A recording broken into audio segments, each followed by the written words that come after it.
heart of Zamboanga City, a week of unity and hope unfolds. This is the World Interfaith Harmony Week 2026, a celebration rooted in Republic Act number 10525, an act declaring the first week of February of every year as World Interfaith Harmony Week in the entire country and mandating its observance by the different government agencies. And it is also strengthened by the city's executive order calling schools, institutions, and government offices to join hands in harmony.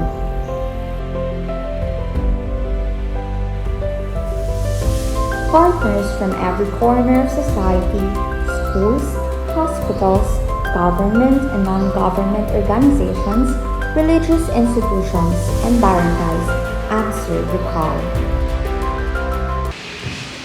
To celebrate peace in the midst of division and conflict, we must first understand that peace does not arrive automatically when disagreement ends. Rather, it is a deliberate choice even while differences remain. Together they embrace the faith, celebrating peace in the midst of divisions and conflicts. When all these beautiful things, we need to start from the love of God, the love of neighbor, and the love of common good. And it was a kind of affirmation starting from different groups of the world, including the Muslim that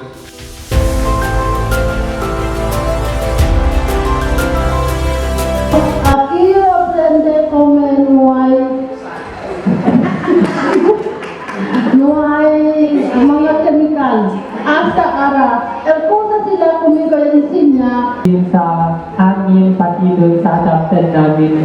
Tapos, Cosa era razón porque quería suceder.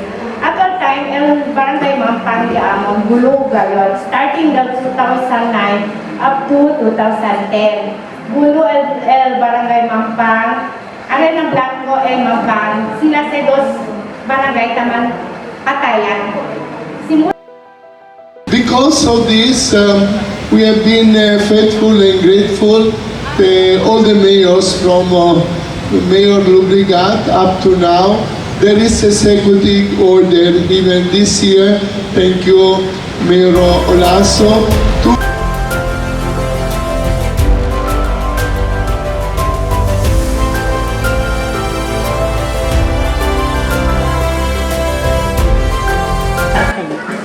Hi, Assalamualaikum. I'm Sifty Jeremiah. Amit Abdo. In-experience ko bihas akwan. Sir sila. Among enjoy sila. Iban friendly yung mga parents. Iban sa mga bata-bata. Nag-enjoy talaga. Uning kita ko bigi sobra indayo sa mga parents. Especially kay ma'am.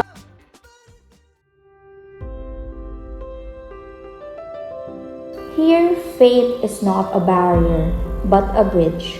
Muslims, Christians, Buddhists, and indigenous communities gathered to share prayers, traditions, and stories, providing that diversity can be a source of strength. To promote peace, we have to practice basic human decency like kindness, services, respect, or even a simple smile. We have to avoid ethnocentrism, thinking that our culture is superior than the other. But in the end, we really need God.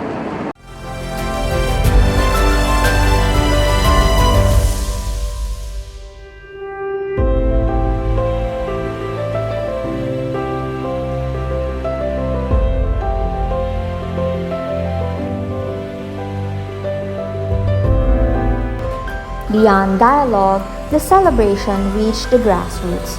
Medical missions brought healing, schools held peace workshops, and barangays organized cultural exchanges, each act a testament to the power of solidarity. Good morning, iya si Jaima R. Costosio, un barangay kagawad at rin na barangay Bagino. sabi iyo na pwede kita man promote el peace na di aton society. Si Chene kita, respeto na unay otro.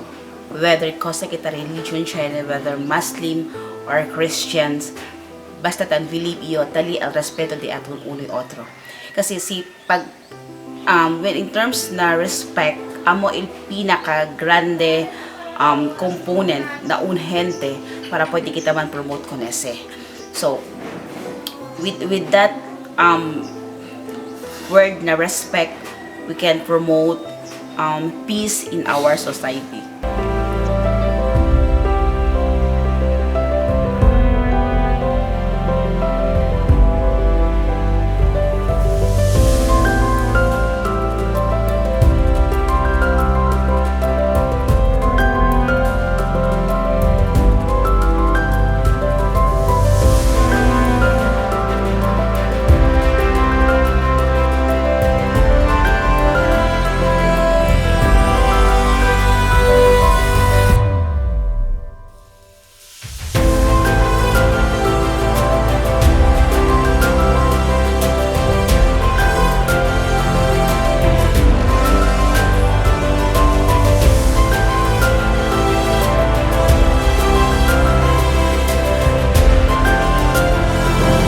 From the common word to the word interfaith harmony.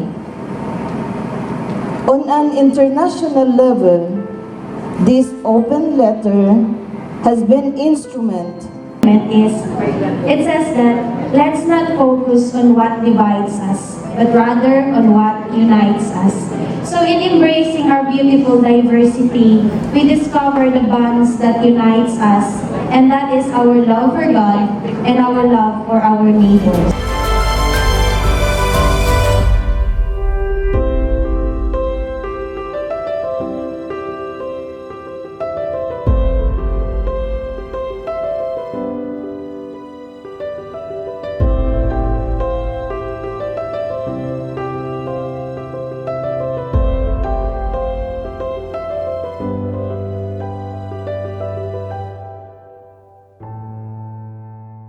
After all, it's a small world after all. It's a small world after all. It's a small world after all. It's a small.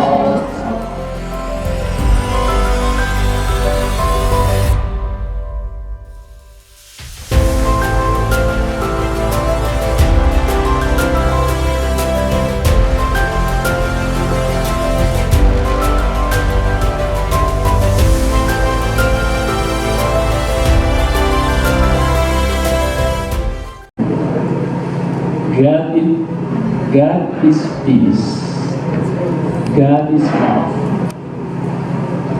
Love can never beget hatred, and peace can never lead to war.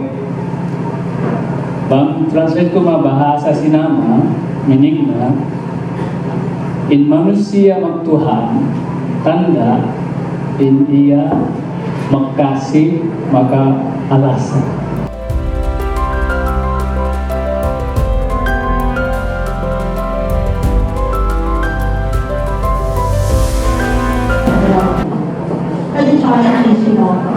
It's very challenging, the love of God.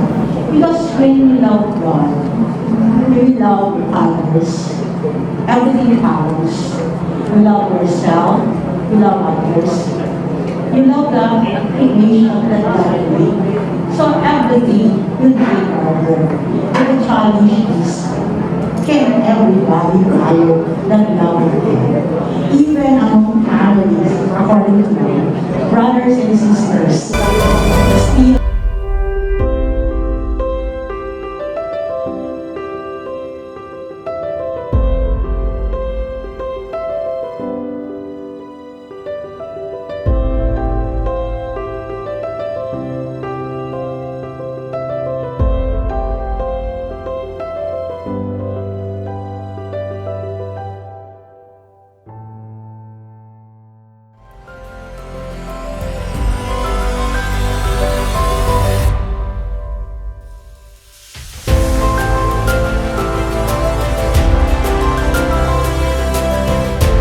when I'm asked of the word dialogue, it's just an ordinary word that, it has no impact at all. But it happened that when I was grade 6, I happened to attend one of the programs of Silsila Dialogue Movement. And they kept on talking about dialogue. But moreover, engaging into that kind of conversation, it meant a lot. It meant deeper. So there's a depthness of dialogue. So hindi siya yung hello, hi na conversation of a dialogue, but it's really going deep conversation with people that you try to become more interested with what the others are telling you, in spite and despite of the difference among your religion, among your disposition, or anything, or many other things that differs.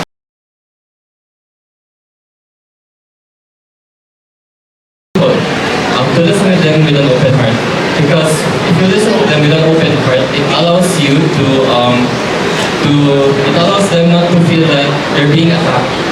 It allows them to be heard and being open to their answers. So.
أعوذ بالله من الشيطان الرجيم بسم الله الرحمن الرحيم الحمد لله رب العالمين الصلاة والسلام على أشرف الأنبياء والمرسلين سيدنا محمد وعلى آله وصحبه أجمعين أما بعد السلام عليكم ورحمة الله وبركاته. First of all, please allow me to introduce myself. I am Boni Tikiri, one of the residents of Barangay Sinulog, Purok 3, and also I'm one of the imam in here this mosque. So by the way, gusto ko po magpapasalamat sa ating kaibigan tungkol sa Harmony Village, Sir Sila. Ang masasabi ko lang po dito sa programa nila, bilang Muslim, sa tagal ko dito nagkatira sa Zamboanga, since pinanganak ako. Marami po akong naging kaibigan ng Kristiyano. Ang pagkakaalam ko din at sa kanilang mga respeto, mababait po sila. Basta maganda lang ang ating layunin o patutungo sa kanila, ganun din siguro katulad natin mga Muslim. Kaya mas importante, may respeto tayo bawat isa. Sa totoo, mapagmahal po sila ng mga kapatid natin Kristiyano, respetado. So ito lang po ang masasabi ko, hindi lang po porket Muslim o Kristiyano ka man o Buddhism ka man, ang importante may patutunguhan ka sa bawat isa na magandang ugali mapakita natin. Ang akin lang, sana tayo ay angarin natin na magkaisa patungo sa kapayapaan.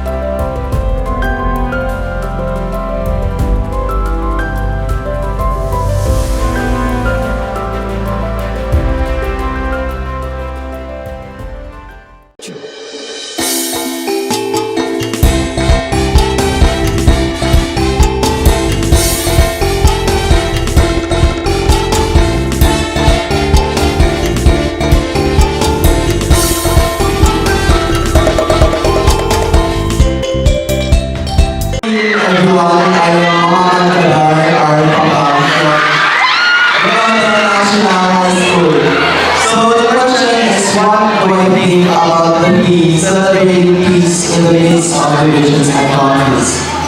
For me, it is when during times of violence, during times where we are restless, it is choosing to remain calm and tranquil, and choosing not to act upon our impulse to fight back. It is choosing to be kind in the face of war.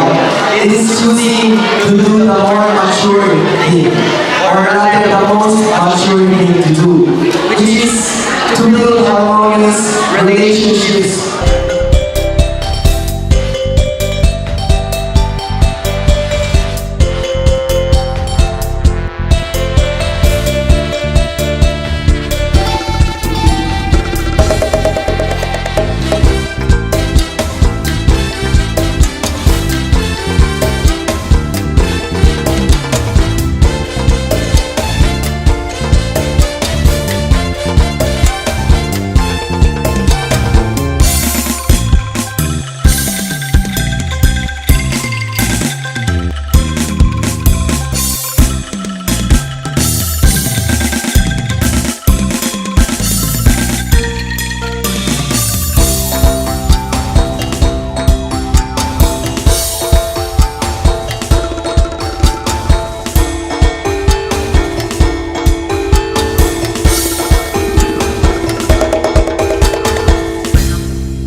This place feels like coming home. For those who may not know me, I am Kim Villaflores. Before I started Yakedaio Community Leader, I was the former SK chairperson of Barangay Santa Catalina. Later on, became the #1 kagawad of Santa Catalina, thanks be to God. And because of the calling that God gave me, we are now seated as one of the city councilors in District 2. Before any title, before any position in the government, and even before being here speaking, I was a child formed by this community, formed by Silsila Dialogue Movement. I still remember the first time I entered Harmony Village. I entered as a child, innocent, curious, and playful. I did not arrive here because I was the best. I arrived here because I was formed. At the heart of that formation are the 4 pillars of dialogue.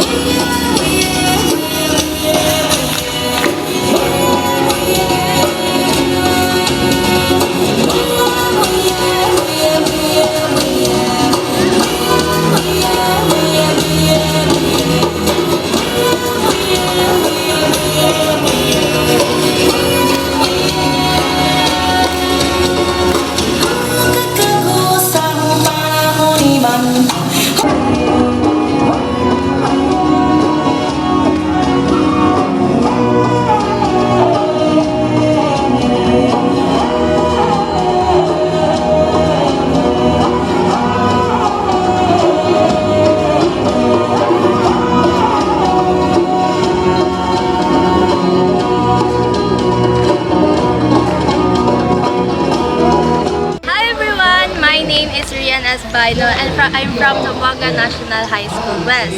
And what I feel right now is I feel very happy and grateful because I was given the chance to be part of this activity, the Harmony Youth Day. And it gave me the chance to understand the importance of unity, respect, and understanding. And I think we can promote. How can we promote peace and harmony is that we should cooperate and we should work as one another and support one another and to encourage a open communication, because when we cooperate, respect our differences and to stand for what is right, I believe that we can build a more peaceful and united society.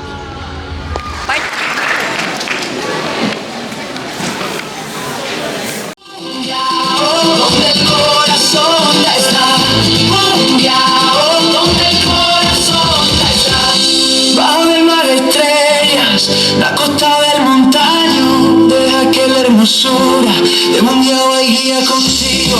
A cada fruta, a cada sonrisa, quédate un poco más tiempo y descansa más. We learn that peace begins with respect, respecting differences, and appreciating similarities. To speak about peace, but to truly feel it, reflect on it, and carry it within ourselves. Do you agree? Yes. As we listen to different stories and perspectives, we were reminded that peace is rooted in humility, openness, and sincere willingness to understand one another beyond our own beliefs. As Albert Einstein wisely said, peace cannot be kept by force. It can only be achieved by understanding.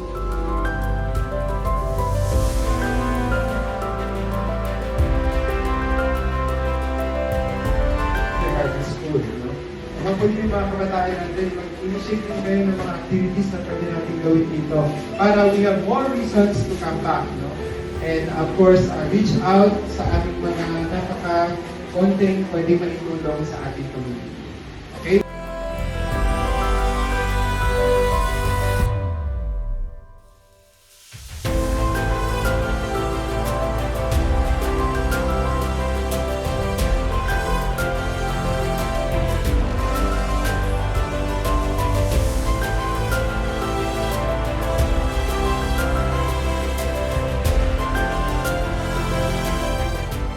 Really, the existence of Silsila is very significant.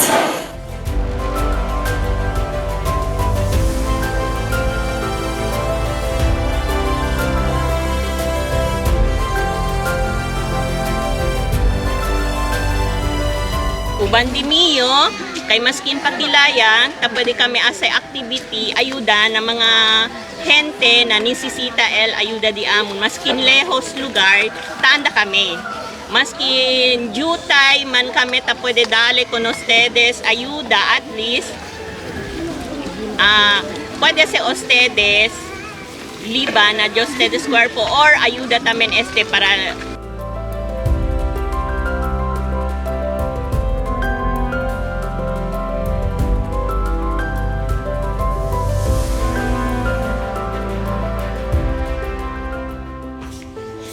Mga Stasundo, good afternoon. My name is Leo Gumandao of Barangay Papa.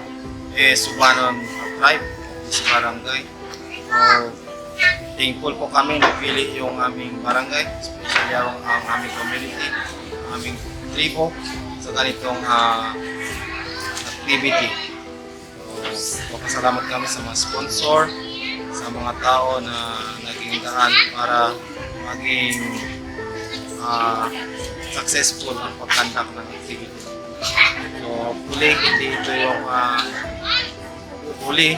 hindi rin ito yung una. Sana marami pang pagkakataon na mabibiyaan ng aming community ng ganitong activity. At saka sumusuporta kami sa mga grupo na naglalaan ng kanilang oras, ng kanilang panahon, kaalaman sa aming community. Sa lahat ng tao na nandito sa araw na ito, bahagi ng kanilang karunungan, ng kanilang mga kagamitan na dinala dito, especially yung mga gamot. Maraming salamat. And of course, sa Silsila, sa caregivers, sa Zamboanga City Caregivers Association at saka sa The Alert.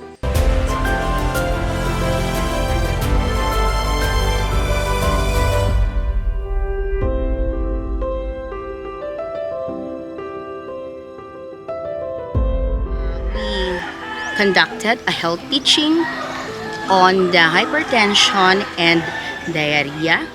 Not only that, we also give feeding to the community people, to the mothers and the children in the community. We also do consultation among pregnant women, children, elderly, and as well as those who are under. In the midst of divisions and conflicts, its people have chosen peace, a choice that echoes far beyond this city into the world.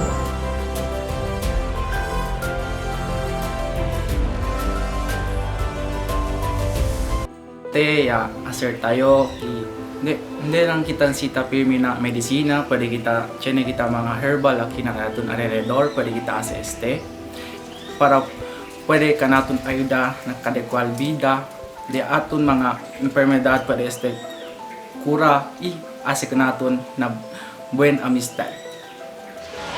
As a youth po, I would love to advocate, and with that, in order to build harmony and peace in our society, I would love to recommend the 4 pillars of dialogue, where we share our comments, and instead of building hatred with others, we build connections with. Bagmarin mo natayan ta anya peace, mag na kita magbono, mag na kita magparang.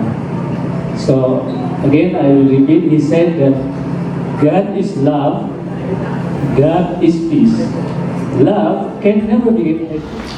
As we embark in this journey of companionship, may we be guided by the value of finding God in all things as we work together on this peace-building mission. May we approach our mission with discernment, seeking together to understand the deeper meaning and purpose of our journey and solidarity.